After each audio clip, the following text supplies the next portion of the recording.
Hello everyone, I am अर्चना मैनंदन और आज के इस इम्पॉर्टेंट वीडियो में हम कवर करने वाले हैं संसद के स्टैंडिंग कमेटी संसद की जो प्रमुख अस्थायी समितियां होती हैं वो सारी की सारी चीज़ें हम इस वीडियो में कंप्लीट करेंगे। वन बाय वन जो भी मैं कंप्लीट करूंगी वो आपके नॉलेज पॉइंट ऑफ व्यू से तो इम्पॉर्टेंट है ही, और यहाँ से कुछ बेसिक क्वेश्चंस बनते हैं वन लाइनर जो आपको हर एक एग्जाम में परेशान करते हैं। तो आज ये सारी चीजें हम कंप्लीट कर लेते हैं। आई होप आपको ये वीडियो पसंद आएगा, और अगर मेरी मेहनत पसंद आती है तो please do like and subscribe to my channel, क्योंकि जिस मेहनत से मैं वीडियो बनाती हूँ उस मेहनत से मुझे आपका रिस्पॉन्स नहीं मिलता। सो अगर मेहनत पसंद आती है तो उसके लिए मैं आपकी थैंकफुल रहूंगी अगर आप इस वीडियो को लाइक करते हैं एंड शेयर करते हैं। तो फर्स्ट जो आज हम कंप्लीट करने वाले हैं ये है याचिका समिति, द कमिटी ऑन पिटिशंस।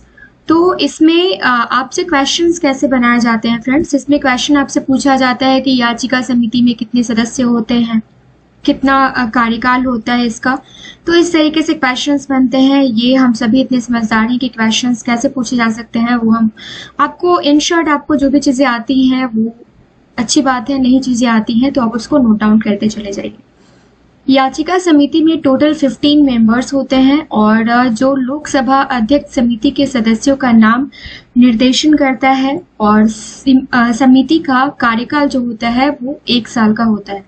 जनता द्वारा सदन के सम्मुख सामान्य हित से संबंधित जो याचिकाएं प्रस्तुत की जाती है ये मेन काम होता है, मुख्य उद्देश्य होता है किसका? याचिका समिति का। ओके, फिर नेक्स्ट हम देख लेते हैं इसका क्या काम है। यह समिति उन याचिकाओं पर विचार कर सदन के सामने रिपोर्ट प्रदान करती है किनसे रिलेटेड? जनता द्वारा सदन के सम्मुख सामान्य हित से संबंधित जो याचिकाएं होती हैं उनका रिपोर्ट जो है वो सामने रखती है। नेक्स्ट है हमारा लोक लेखा समिति, द पब्लिक अकाउंट्स कमिटी। ये काफी इंपॉर्टेंट है कि कितने मेंबर्स होते हैं। तो टोटल मेंबर्स जो है वो आपके होते हैं कितने? 22। इसको आप नोट डाउन कर लीजिएगा कि टोटल मेंबर्स कितने होते हैं। 7 सदस्य होते हैं जो राज्यसभा से होते हैं टोटल, जिसमें 15 सदस्य लोकसभा से और 7 सदस्य राज्यसभा से होते हैं। तो टोटल हो गए हमारे 22 सदस्य। इस समिति का कार्य सरकार के सभी वित्तीय लेन देन, फाइनेंशियल जो स्टेटस होता है उससे संबंधित विषयों की जानकारी लेना है, और इसका भी कार्यकाल जो है वो 1 वर्ष का ही है, और कोई मंत्री इस समिति का सदस्य नहीं होता है। ध्यान देने वाली बात यह है। नेक्स्ट है, इस समिति की सिफारिशों ने देश के वित्तीय प्रशासन को सुधारने में बहुत अधिक योगदान दिया है। तो इम्पोर्टेंस क्या रखता है? 22 मेंबर्स होते हैं, जिसमें से 15 जो है वो लोकसभा से और 7 जो है वो राज्यसभा से होता है। 1 साल के लिए होता है, और क्यों होता है ये पूछा जाता है। नेक्स्ट देखते हैं प्राक्कलन समिति, एस्टिमेट्स कमिटी। इसमें कितने मेंबर्स होते हैं? 30 सदस्य होते हैं, और एक कार्यकाल जो होता है वो फिर से 1 वर्ष का ही होता है, और इसकी नियुक्ति प्रति वर्ष प्रथम सत्र से प्रारंभ में की जाती है। कब की जाती है ये भी नोट डाउन कर लीजिएगा। प्राक्कलन समिति कार्य भी शासन पर वित्तीय नियंत्रण करना है। इसका कार्य भी क्या है? शासन पर वित्तीय नियंत्रण करना है। इस समिति का कार्य विभिन्न विभागों के वित्तीय अनुमानों की जांच करना है, और यह फिजूल खर्ची रोकने के लिए वेस्टफुल एक्सपेंडिचर्स जो होते हैं, जो एक्सपेंडिचर्स जरूरी नहीं है, उसको रोकने के लिए सुझाव देती है। तो काफी अच्छा काम है। ओके, नेक्स्ट हमारा है विशेषाधिकार समिति, द कमिटी ऑफ प्रिविलेजेस। इस समिति का जो कार्य है वो सदन और उसके मेंबर्स के विशेषाधिकारों की रक्षा करना है। 15 मेंबर्स होते हैं, और ये सदन का अध्यक्ष मनोनीत करता है इनको। इस कमेटी का जो मेन एम होता है, यह समिति विशेषाधिकारों के उल्लंघन के मामलों की जांच करती है कि किसी को कोई अगर विशेष अधिकार दिया गया है तो किसी भी रीजन से उसका उल्लंघन तो नहीं किया गया है, इस चीज का जांच करती है। ओके, नेक्स्ट हम जो देख रहे हैं वो है सरकारी आश्वासन समिति, the committee on government assurance. इसका मेन काम क्या है? शासन और मंत्रिमंडल के सदस्यों द्वारा समय समय पर जो आश्वासन दिए जाते हैं, जो एश्योरेंस दिए जाते हैं, इन आश्वासनों को किस सीमा तक पूरा किया गया है, जो कहा गया है उसको कहाँ तक पूरा किया गया है, इस बात की जांच यह समिति करती है। ओके, और इस समिति का कार्य जो है वो सदन की प्रक्रिया तथा उसके कार्य संचालन के नियमों पर विचार करना है और अगर जरूरत पड़ती है तो उनमें संशोधन करना भी करने के लिए भी ये सिफारिश करता है। ओके, नेक्स्ट वन इज सदन में अनुपस्थित रहने वाले सदस्यों संबंधित समिति, the committee on absence of members from sitting of the house. आप मुझे कमेंट सेक्शन में कमेंट करके बताइए। हमने पॉलिटी के बहुत सारे क्वेश्चंस कंप्लीट किए हैं, वीडियोस कंप्लीट किए हैं, प्लेलिस्ट आपको मिल जाएगा। तो वहां पे हमने बताया है कितने दिन तक कोई भी बिना बताए सदन से एब्सेंट रह सकता है और अगर उससे ज्यादा रहता है तो उस पर क्या कार्यवाही की जाती है। आप मुझे कमेंट सेक्शन में कमेंट करके बताइए। फिलहाल देखते हैं कि जो ये absence of members from sitting of the house committee है वो इसका मेन एम क्या है। इस समिति में 15 मेंबर्स होते हैं और जिन्हें अध्यक्ष 1 वर्ष के लिए मनोनीत करता है। समिति को यह अधिकार दिया जाता है कि जो भी संबंधित रिलेटेड मेंबर्स हैं उनकी सदस्यता समाप्त कर दे अथवा अनुपस्थिति जो है वो माफ कर दे।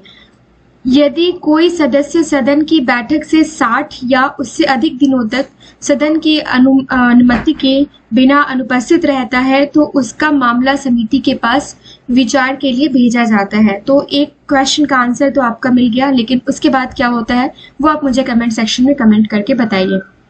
नेक्स्ट है संसदीय अस्थायी समितियां क्यों आवश्यक है। ये हमें सबसे पहले ही देखना चाहिए था, फिलहाल में हम यहाँ पे देख रहे हैं।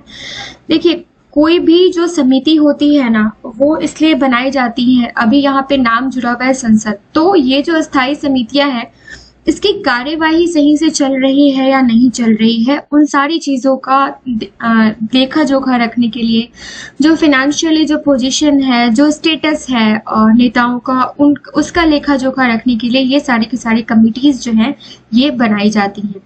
तो इसमें देखना है कि संसदीय समितियां वे मंच है जहां किसी प्रस्तावित कानून के ऊपर विस्तृत विचार विमर्श होता है। ओके, कोई भी अगर अमेंडमेंट होता है तो उसके ऊपर विचार विमर्श होता है। ये सारी चीजें समिति जो होती है उनका ही काम होता है।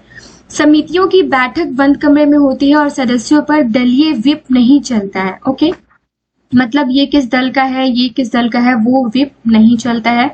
संसदीय समितियों में सदनों की तुलना में अधिक व्यापक ढंग से विचार होता है और सदस्य बिना झिझक के अपनी बात कह सकते हैं। संसदीय समितियों से सांसदों को कार्य प्रक्रिया को निकट से समझने के लिए अवसर दिया जाता है और समितियों की बैठक बंद कमरे में होती है, ये हमने देख लिया है। ऐसी समितियों में विभिन्न राजनीतिक दलों के सांसदों की संख्या के अनुपात में संसद से लिए जाते हैं। ये इम्पॉर्टेंट लाइन है आपके लिए जो नोटेबल है। और संसदीय समितियां वे मंच है जहां किसी प्रस्तावित कानून के ऊपर विस्तृत विचार विमर्श होती है। तो ये सारी की सारी चीजें आपको नोट डाउन कर लेनी है।